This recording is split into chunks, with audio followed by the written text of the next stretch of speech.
A série The White Lotus é uma história que já começa com a morte. Na temporada 2, por exemplo, nos primeiros minutos de tela, um corpo é encontrado boiando por um dos hóspedes nas águas de Sicília, perto do luxuoso resort San Domenico Palace. Mas o mais inteligente dessa série é que, por começar dessa forma, a gente já fica curioso e ansioso para saber como tudo aconteceu. Mas ao longo de toda a narrativa, isso não é mencionado. A gente apenas assiste às diversas tramas complexas dos relacionamentos humanos que fazem a gente, por vários momentos, até esquecer da questão mórbida, que inclusive só é revelada ao final. E assim é a vida, não é mesmo? A partir do momento que nascemos, a morte está à espreita. Se nascemos, um dia iremos morrer. Mas não passamos nossa história focados nisso. Focamos de fato em viver, experimentar, aprender. Bom, pelo menos assim deveria ser. Tanto na vida quanto no cinema, a morte pode ser encarada de várias formas, mas na maioria das vezes ninguém quer ficar cara a cara com ela. Ela pode encerrar ou iniciar um novo ciclo, pode ser protagonista ou coadjuvante da história. E isso vai depender do ponto de vista, crença ou ênfase que você vai dar a ela. Agora te convido a embarcar comigo pelas águas de Sicília, se quiser aprender, ser menos ansioso. Goodbye, mother! Oi, queria conversar um pouquinho contigo enquanto não chega no resort, pode ser? Ai, que bom. Deixa eu tirar um pouquinho esse chapéu aqui. Sabia que cada um de nós, sem exceção, passa por coisas idênticas e outras totalmente diferentes. As coisas idênticas, vê se você concorda comigo. Nascer, sentir emoções e, por último, morrer. É porque assim como a gente nasce, um dia a gente parte daqui. Ah, o que seriam as coisas completamente diferentes? Bom, aqui eu acho que é o ponto que parece fácil, mas é difícil. A gente pode até nascer na mesma data, hora, ter o mesmo signo, mas a gente não tem como prever essas coisas. E engraçado é que todos nós teremos situações para enfrentar, mas não faremos isso da mesma forma, porque o nosso cérebro é julgador. Tem situações que no julgamento comum são ruins, como enchentes, acidentes de carro. Agora tem outras que julgamos como ruins, mas nem todo mundo vai interpretar assim. Como, por exemplo, ser demitido de um emprego. No primeiro momento parece uma coisa péssima. Mas e se ele te causava esgotamento? Ou terminar um relacionamento? Nossa, que péssimo. E se for um relacionamento abusivo? E o mesmo vale para as coisas boas também. Encontrar alguém que estava desaparecido é algo maravilhoso, se for um filho querido. Mas e se for um pai abusador? E ainda tem as situações que o senso comum entende ser boas, como fazer atividade física, comer saudável, dormir bem, mas que você decidiu não enfrentar por julgar ser difícil, complicado, que não é para você.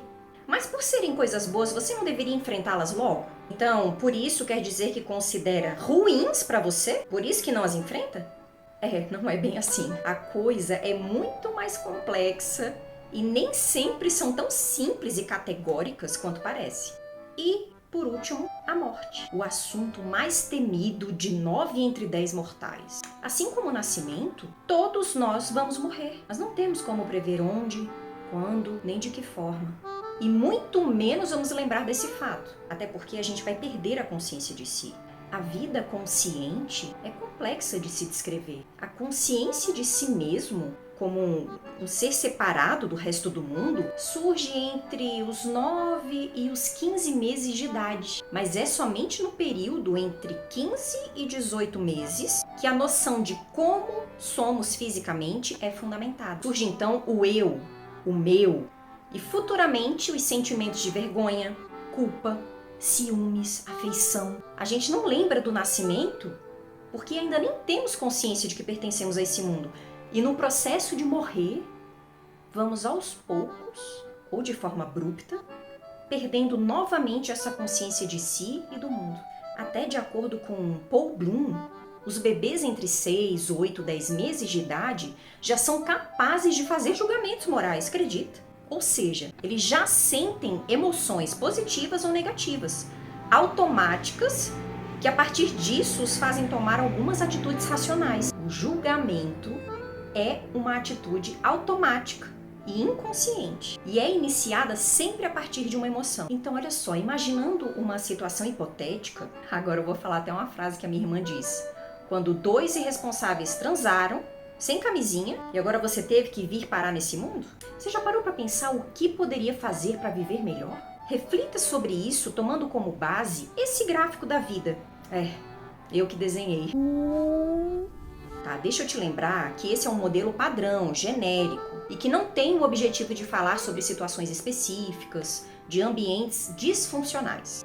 A ideia desse gráfico é apenas trazer uma reflexão ampla e abstrata sobre como poderia levar sua vida. Na linha horizontal, temos os anos, e podemos perceber alguns marcos importantes. Primeiro, que o julgamento e a consciência de si, como eu falei, começam lá pelos 9 meses de idade. Segundo, as crises existenciais, que em geral acontecem lá nos 15 anos, 40 e 60 anos. E terceiro, as expectativas de vida no Brasil, que são entre 70 e 80 anos, para homens e mulheres, respectivamente. Agora, na linha vertical aqui, temos o gradiente das emoções, que elas podem oscilar tanto do polo positivo quanto para o negativo e vice-versa. Elas são produzidas mediante as situações, lá na amígdala, como medo, raiva, tristeza, alegria, nojo, como a Tânia agora. E a partir disso é que a gente reage e produz comportamentos de alguma determinada maneira. Das experiências, emoções e sentimentos que eles produzem, é que criamos as memórias e crenças que podem gerar gatilhos e comportamentos futuros. E aí a gente tem também aqui, a figura da morte, a temida morte, que faz parte da vida.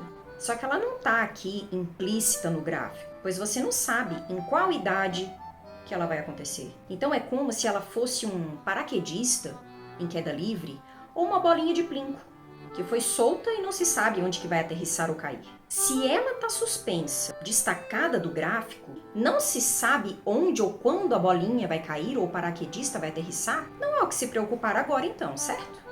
Bom, então essa é a primeira lição para se viver melhor. Não há por que sofrer antecipadamente com pensamentos sobre a morte. A segunda lição que eu já quero te falar é: gerencie suas emoções a partir dos acontecimentos. Você prefere um gráfico da vida mais assim, que a maior parte do tempo você está sentindo mais emoções negativas por se prender a fatos do passado, futuro, ou focando em experiências difíceis, se colocando assim em risco de ter alteração brusca de humor e prejudicando sua saúde mental? Ou assim, em que as linhas oscilam entre emoção negativa e positiva, mas de forma mais equilibrada, sendo que a maior parte está concentrada nas emoções positivas. E quando acontece algo negativo, você consegue gerenciar, viver aquele momento e se reerguer.